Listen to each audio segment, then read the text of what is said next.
प्रधानमंत्री नरेंद्र मोदी कार्यक्रम को संबोधित कर रहे हैं। साथियों, सूरत शहर के पश्चिमी हिस्से रांदेर, अड़ायन, पाल, हजीरा, पालनपुर, जहांगीरपुरा और दूसरे क्षेत्रों में आज जितनी चहल पहल दिखती है वो 20 साल के अखंड एकनिष्ठ परिश्रम का परिणाम है। शहर के अलग अलग हिस्सों में तापी पर आज दर्जन भर से ज्यादा पुल है जो शहर को भी जोड़ रहे हैं और सूरत वासियों को समृद्धि से भी जोड़ रहे हैं। इस स्तर की इंटरसिटी कनेक्टिविटी बहुत कम देखने को मिलती है। सूरत सही मायने में सेतुओं का शहर है जो मानवीयता, राष्ट्रीयता और समृद्धि की खाइयों को पाट करके जोड़ने का काम करता है। भाई और बहनों, आज जिन प्रोजेक्ट्स का शिलान्यास और लोकार्पण हुआ है वे सभी सूरत की इस फ्री पहचान को सशक्त करने वाले हैं। सूरत के कपड़ा और हीरा कारोबार से देश भर के अनेक परिवारों का जीवन चलता है। ड्रीम सिटी प्रोजेक्ट जब पूरा हो जाएगा तो सूरत विश्व के सबसे सुरक्षित और सुविधाजनक डायमंड ट्रेडिंग हब के रूप में विकसित होने वाला है। वो दिन दूर नहीं जब सूरत दुनिया भर के डायमंड कारोबारियों, कंपनियों के लिए एक आधुनिक ऑफिस स्पेस के रूप में पहचाना जाएगा। इतना ही नहीं, कुछ महीने पहले ही केंद्र सरकार ने सूरत पावरलूम मेगा क्लस्टर, ये बहुत बड़ा निर्णय है भारत सरकार का, पावरलूम मेगा क्लस्टर उसकी स्वीकृति दे दी है और इससे सायन हो, ओलपाड़ हो, इन क्षेत्रों में पावरलूम वालों को जो समस्याएं आती थी वो समस्याएं कम होगी।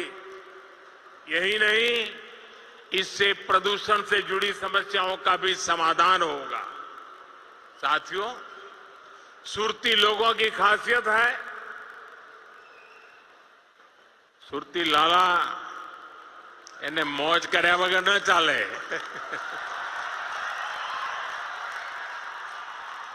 અને બહારથી આવનારો માણસ પણ જોત જોતામાં સુરતી લાલાના રગે રગાઈ જાય। અને હું તો કાશીનો એમપી છું એટલે લોકો રોજ મને સંભળાવે સુરતનું જમણ, કાશીનું મરણ। અને સાંજ પડી નથી કે ताप्ती नदी ने आसपास इन इलाकों में घूमकर ठंडी हवा का लुत्फ उठाना और कुछ खा पी करके ही घर लौटना। इसलिए ताप्ती के किनारों सहित सूरत को और आधुनिक बनाने के प्रयासों को आगे बढ़ाने के लिए भूपेंद्र भाई और सीआर पाटिल और कॉरपोरेशन से जुड़े लोग, यहां के विधायक, इन सबको मैं बधाई देता हूं आपके इन प्रयासों के लिए। बायोडायवर्सिटी पार्क प्रोजेक्ट के बनने से सूरत वासियों की टहलने की इस आदत को और सुविधा मिलेगी। उठने, बैठने, सीखने के लिए नए स्थान मिलेंगे। भाई और बहनों, एयरपोर्ट से शहर को जोड़ने वाली सड़क जो बनी है वो सूरत की संस्कृति, समृद्धि और आधुनिकता को दर्शाती है। लेकिन यहां अनेक साथी ऐसे हैं जिन्होंने एयरपोर्ट के लिए भी हमारे लंबे संघर्ष को देखा है, उसका हिस्सा भी रहे हैं। तब जो दिल्ली में सरकार थी, हम उनको बताते बताते थक गए कि सूरत को एयरपोर्ट की जरूरत क्यों है, इस शहर का सामर्थ्य क्या है। आज देखिए कितनी ही फ्लाइट यहां से चलती हैं, कितने ही ये लोग हर रोज यहां एयरपोर्ट पर उतरते हैं। आपको याद होगा यही स्थिति मेट्रो को लेकर के भी थी। लेकिन आज जब डबल इंजन की सरकार है तो स्वीकृति भी तेज गति से मिलती है और काम भी उतनी ही तेजी से होता है। भाई और बहनों, व्यापार कारोबार में लॉजिस्टिक का कितना महत्व होता है, ये सूरत वाले अच्छे से जानते हैं। नई राष्ट्रीय लॉजिस्टिक पॉलिसी से सूरत को बहुत लाभ होने वाला है। मल्टी मॉडल कनेक्टिविटी के लिए भी सूरत में एक बड़ी योजना पर काम शुरू हो चुका है। Goga Hazira ropax ferry service ने सौराष्ट्र के कृषि हब को सूरत के बिजनेस हब से जोड़ने में बहुत महत्वपूर्ण भूमिका निभाई है।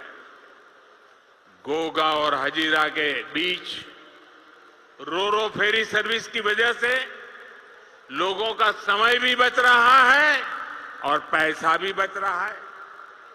सड़क के रास्ते गोगा और हजीरा के बीच की दूरी करीब करीब 400 किलोमीटर के आसपास होती है, जबकि समंदर के रास्ते यही दूरी कुछ ही किलोमीटर हो जाती है।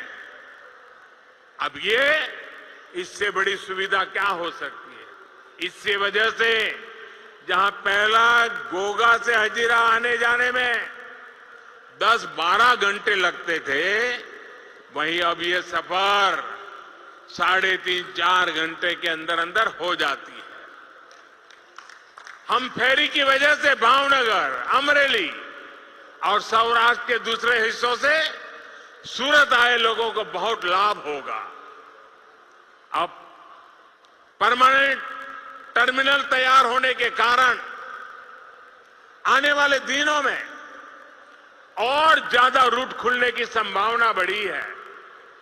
इससे यहां के उद्योगों को, किसानों को पहले से ज्यादा लाभ होगा।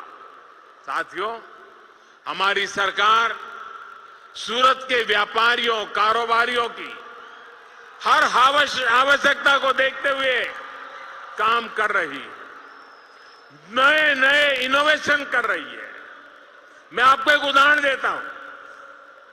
आप जानते हैं कि सूरत के टेक्सटाइल का एक बड़ा बाजार काशी और पूर्वी उत्तर प्रदेश से भी जुड़ा हुआ है।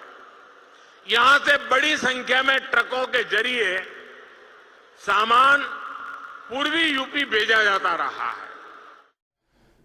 तो 2 दिनों के गुजरात दौरे पर हैं प्रधानमंत्री और कई हजार करोड़ों के विकास कार्यों की सौगात लोगों को देंगे।